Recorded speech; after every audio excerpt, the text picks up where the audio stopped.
Okay, so while human beings began to multiply on the face of the earth, daughters were born to them.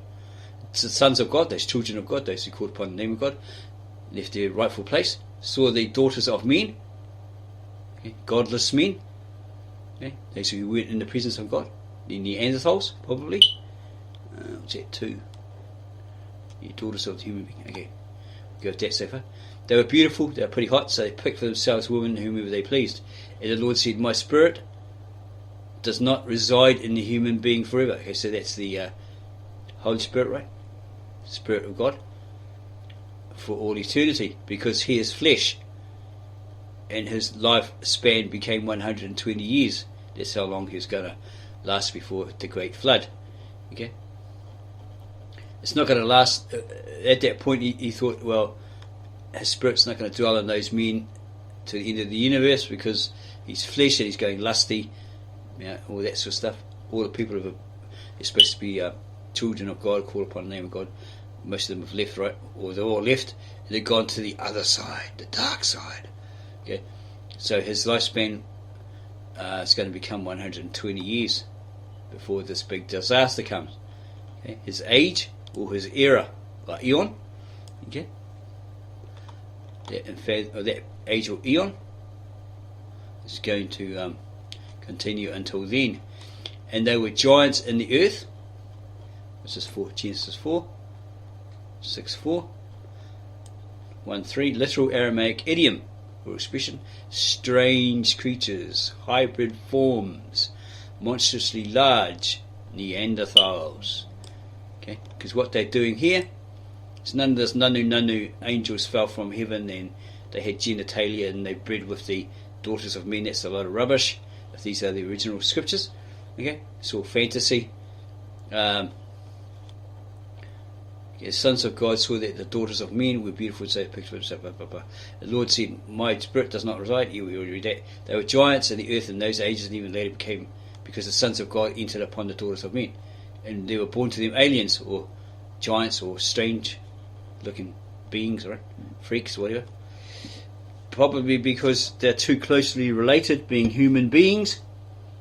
Maybe the DNA, like too close to each other, so offspring end up being like, pigeon-toed or what's the other one? Pigeon-toed, club feet. Something really wrong about them with them, all that sort of stuff.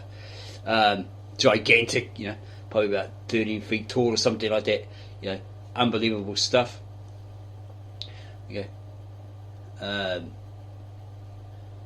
So they were the giants of universal fame with those legions, like the Greek legions, Thor and all that sort of stuff, probably. All that sort of stuff. Okay. And they become just total evil, right? They turned their back on God, because obviously here they're full of lust, right? And their evils spread on the earth, and every dissipation of the heart's excuses became worse with every age. So over that 120 years, they just got badder and badder, and more evil and more evil and more evil. So anything they imagined, of the flesh, the physical, they'll be doing it, right? Okay. So you have all your rainbow parades and all that sort of stuff, right? Whatever you can imagine that's sick and depriving, that's what they were doing. Be it from murder, violence, everything you can think of, right? So the Lord sighed over his creation. He was saddened by it, on the earth, and there were reservations in the heart. He had these ideas that, I'll wipe them out, because he's just going to all be evil. There's no end to it. Wipe out all the men he's created from the face of the earth, from the human beings to the four-legged animals, from the crawlers to the birds of the sky, because he regretted having created them. Maybe they were interbreeding with the animals as well. Well, that's why you get those myths, those legends of these gods coming out of the sea, all these men coming out of the sea, and they've got fish heads, human legs, and all this sort of stuff. A dog that probably had a goat head, a man, horse, all that sort of rubbish, right? Maybe that's what happened, right? And they're just like, ooh, and it's all mythical, all what appears mythical, but they're actually saying, there's these like freaky things happening. Like I saw a dog with a elephant head or a man on a horse, horse's head or something, or a horse with a man's head and all that sort of crap, minotaur, what do you call them? All those different legends, mythical legends, that you see in the Greek and the Roman. It's probably something like that, But yeah, it's kind of hard to believe, but whether it's possible or not, don't know. Maybe it was the ancient means of cloning and interbreeding, and it's weird. Just too weird to talk about it. Okay, so, but there's only like 8 people that out of all of those people in that region that went these evildoers, sickos, right? Because Noah was a righteous man and his descendants were wholesome and Noah worshipped God. So they're all of God, right? The only ones 8 ones in the world at that time that were righteous and holy, right? They were of God. So then the earth went mad before God and the earth became full of abomination. Again, it carries on like that. And then after Noah, and they come out of the ark, because you've got to get to this thing, or else we're wandering off, not getting to the point there that we want to get to. Okay, so Noah builds his altar, etc., etc. Altar, right? What's this? Where are we? Okay, and it was on the 601st year on the 1st of the month.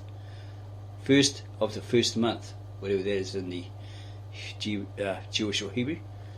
Okay, I'm not too sure what that is. But yeah, that's when he did this.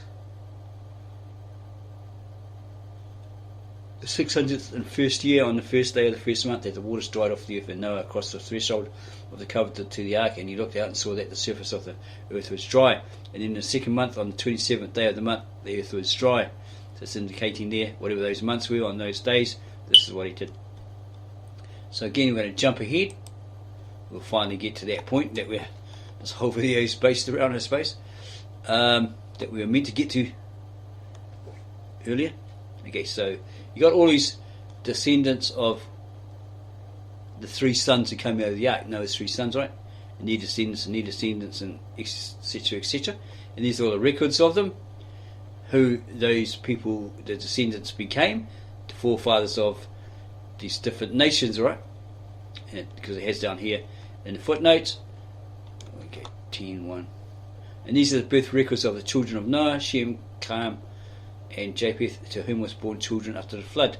So they had descendants, right? The children of Japheth were Gomer, Magog, Madai, Javan, Tubal, Meshach, Tiras, and Gomer were Ashkenaz, Riphath, Togarmah. The children of Javan were Elisha, Tashish, Kittim, Rodanim, etc., etc. And from those separated those that became the isle of the nations in their language, according to the culture and among their own people. And children of Cam were Cush, Mizraim, Put, and Canaan. And children of Cush were Sheba, etc., etc., Havilah. And the sons of Ra'amah were Sheba and Daran. And to Cush was born Nimrod, who began to be a giant on the earth, all powerful, I suppose. He was the lion-hearted giant before the Lord, etc., etc. Giant before the Lord, that is why it is said like Nimrod, which is Victor Alexander's middle name, Nimrod, because he can trace it back to that guy, his family line back to this guy, apparently. A lion-hearted giant before the Lord.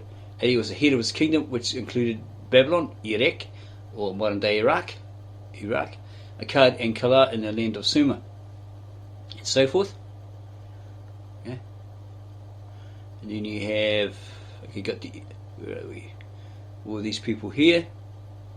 To Shem, Japheth's great brother, maybe older brother. There was also born children. He became the father of all the children of passage. This is what we're trying to get at. The children of passage. Okay, down here in the footnotes. Hebrew. Aramaic idiom, Hebrews. Okay. And here, 1024, literal Aramaic name Hebrew comes from this name, Awer.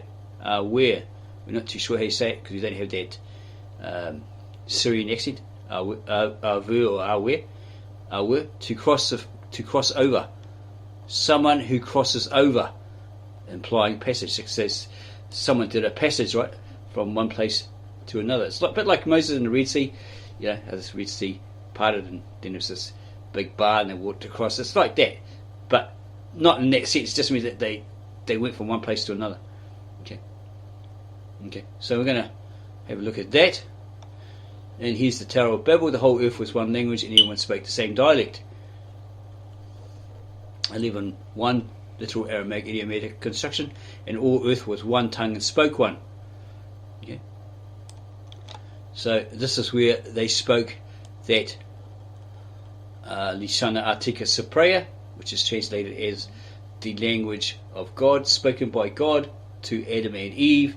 And then these men all gathered in one place in the region of Shinar or Sumer, who were building this tower. That was their dialect, how they communicated with each other, right? They had that one language. Down here, and the Lord said, behold, the people are one people, and there is one language for all of them. And this is what they thought of doing. From now they'll not be at a loss to do whatever they imagine. Okay, so he understood their language, didn't he? Because he gave them that language. And then he confuses them by giving them multiple languages. So they stop building this city, this tower. Yeah. And these are the descendants of Shem to Shem who live, blah blah blah. It's a whole list here.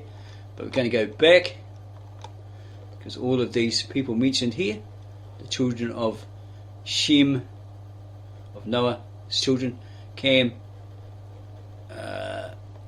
Shem, and Japheth, are all listed here. Okay? Become the nations of the world. All these peoples, these civilizations. We've got the Germans, the Anglo-Saxons or the English, Medes, Persians, etc. Greeks, or the Hellenes, then they become the Greeks. Okay. The last three names do not resemble any names that Victor Alexander is familiar with at that time. He would have taken some time to do more research to find out the correct transliteration of the modern derivatives. The Egyptians, that's Misraim, Mizraim, etc. 10, literal Aramaic name, possibly where the name Iraq, that's Erek, possibly the name where Iraq came from, although Iraqis are predominantly now Arabs. Yeah, Islam took it over. The name may have survived in the folklore of the minorities, the descendants that still inhabit the land of ancient Mesopotamia, those ones today.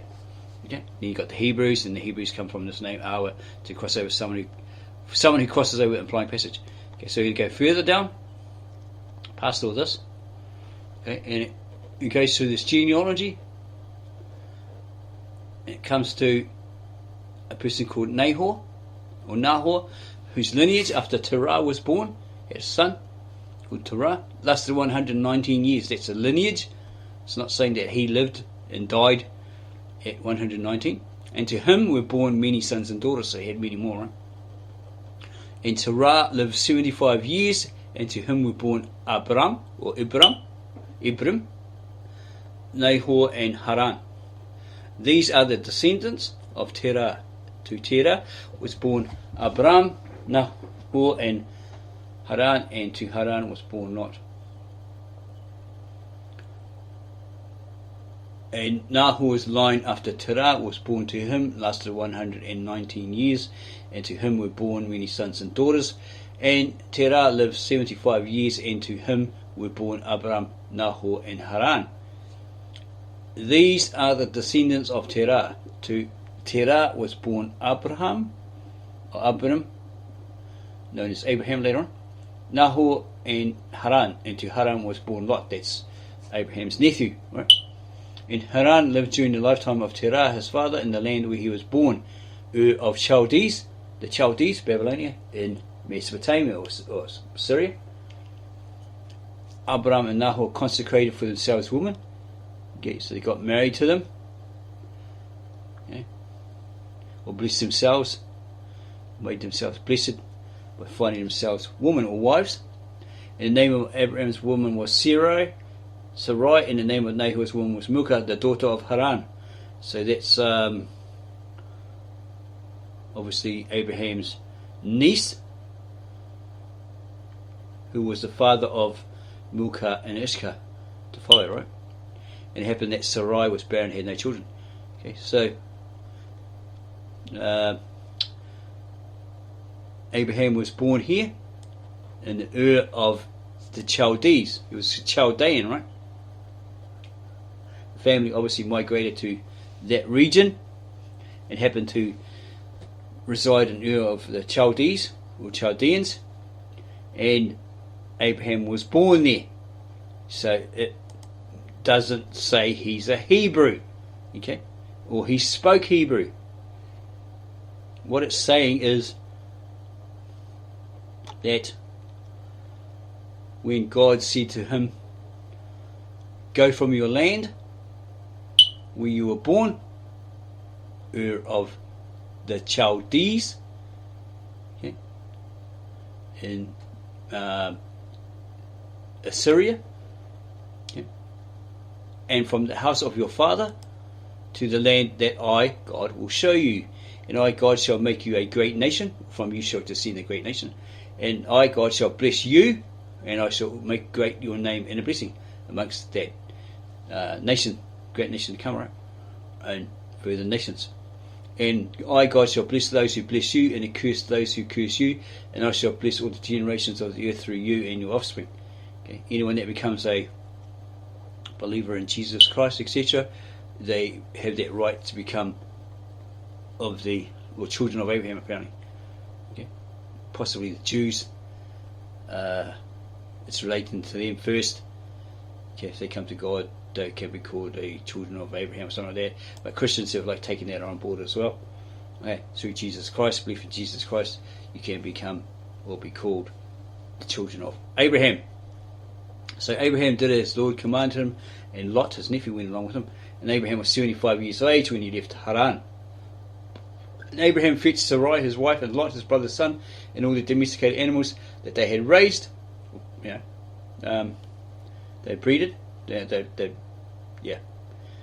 raised, basically. What does it say down here? The souls that they had made. 1252, literal Aramaic expression, the souls that they had made. Yeah, all the animals that they'd raised, basically. And the offspring, or brought forth, and the offspring they had produced in Haran.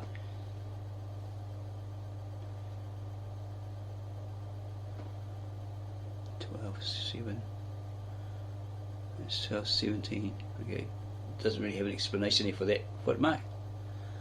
12:7. No, it doesn't have it. And they left to go to the land of Canaan, and they arrived at the land of Canaan. So he went there, and he was living aside these pagans that were worshipping Baal, all these pagan gods. So somewhere along the way, somebody picked up the god El, right? And somebody along the way scribed it wrong.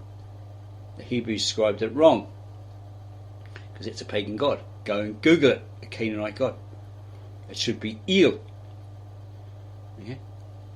Not El. It should be El Shaddai, etc., etc. Okay, so Abraham passed over the land until he came to the land of Shechem, or Shechem, up to the chestnut of Moreh, and the Canaanites still live there. See, so they were still there. God didn't wipe them out. So if some evangelist or pastor from the pulpit tells you, "Oh, he went there and God wiped them all out, and he took over the land," it's not correct. If this is the original ancient, very old scriptures in the original language, right? Translated in English by a native-born Aramaic-speaking translator from Bethnarang, right, with 15 years' experience. Okay, so the Canaanites still lived there, so they adopted and adapted their gods. Go Google El, as we said. And from there he departed for the mountain east of Beth El. Probably in your Americanized English Bible it might say Beth El. Okay, it's wrong. It's Beth El. Okay, so it's saying that he's not a Hebrew. Well, he didn't speak the Hebrew, rather, right? Because he's a Hebrew because he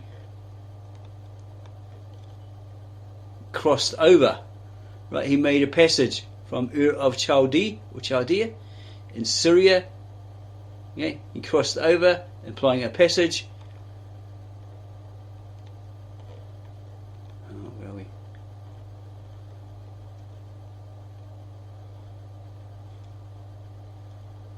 Right here, look. And Abraham passed over. That's passage, right? He passed over the land until he came to the land of Shechem. So he got there and he moved. Okay.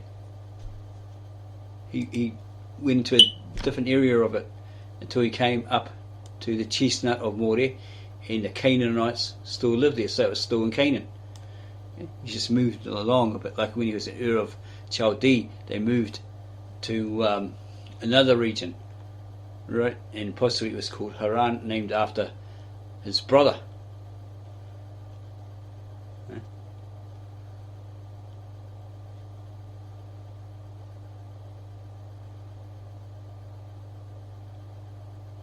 Yeah, Terah, but it's probably the father.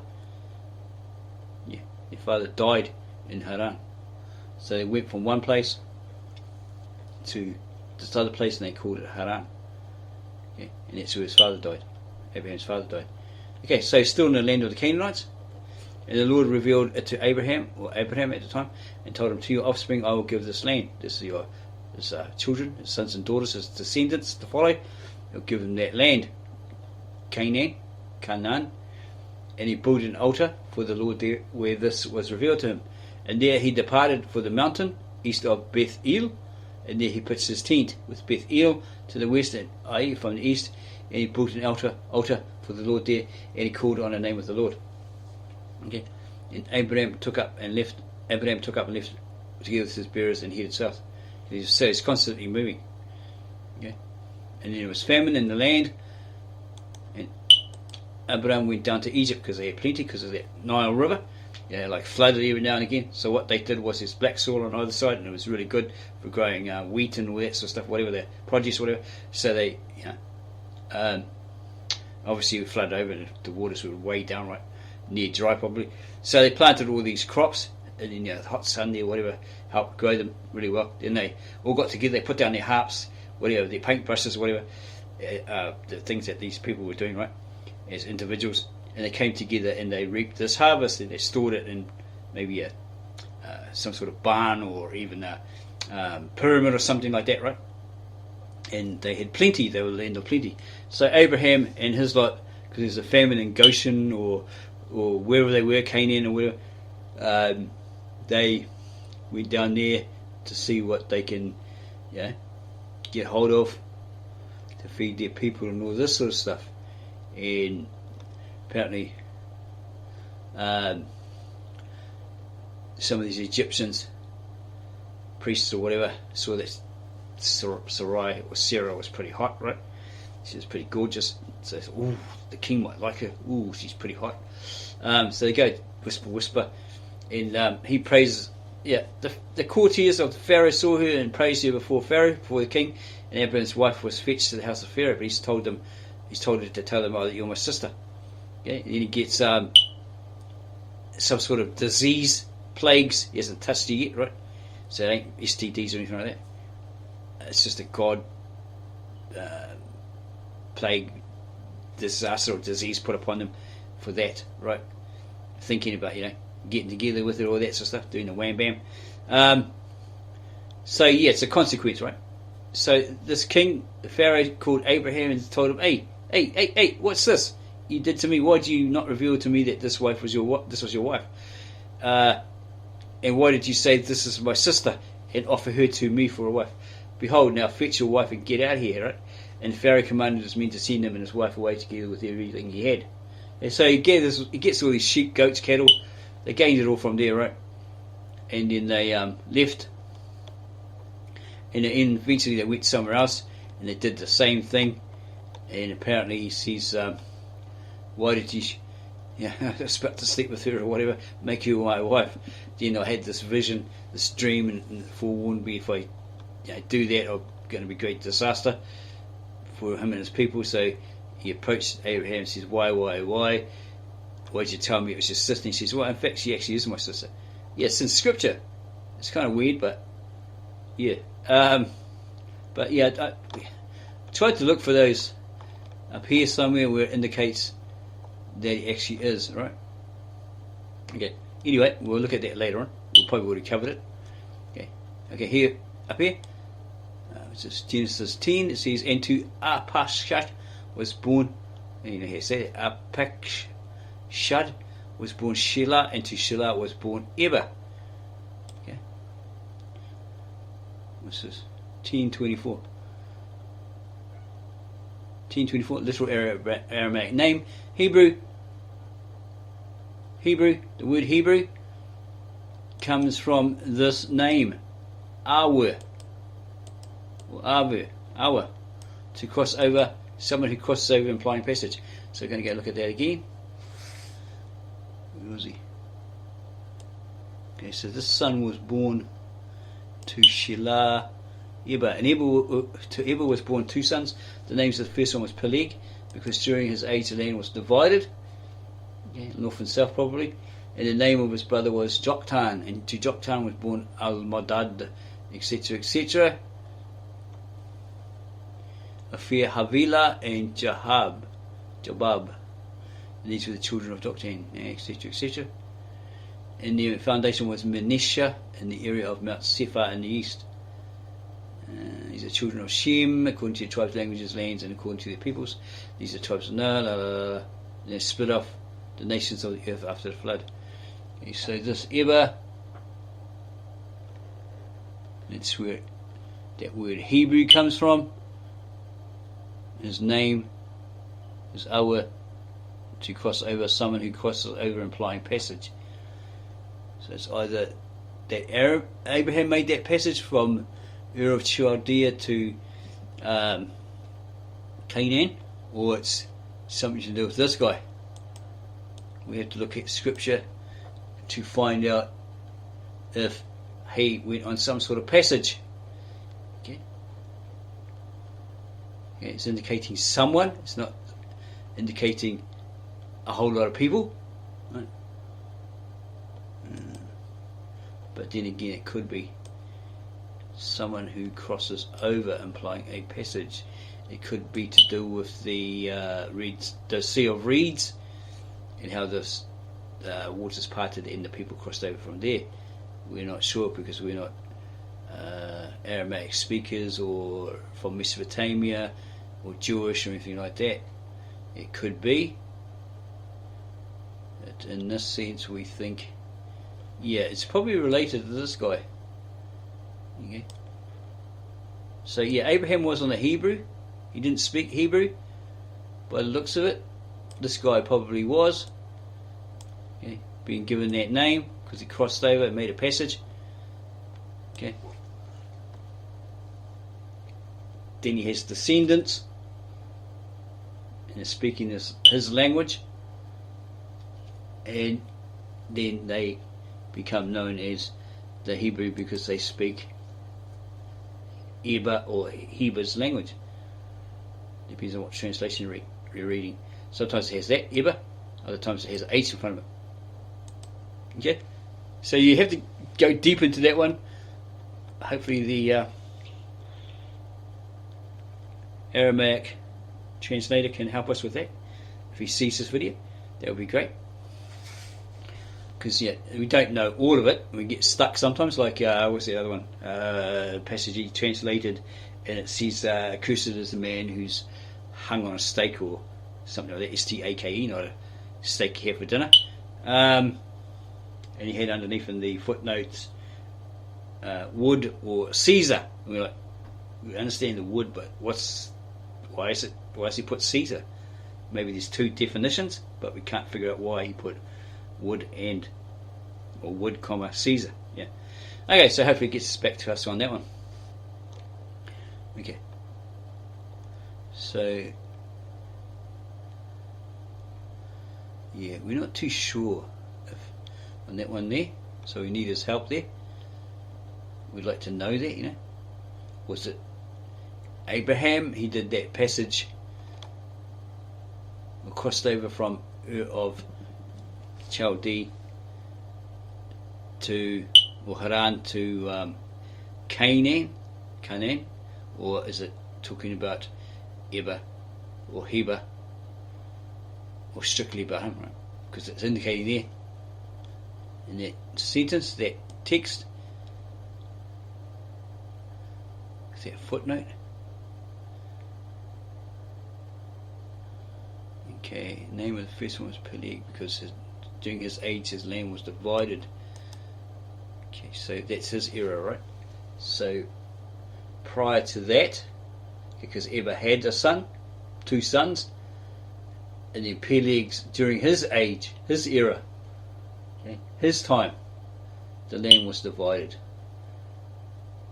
Yeah, it's not in Eber's time by the sounds of it. Interesting. Okay. So we'll leave it there for now.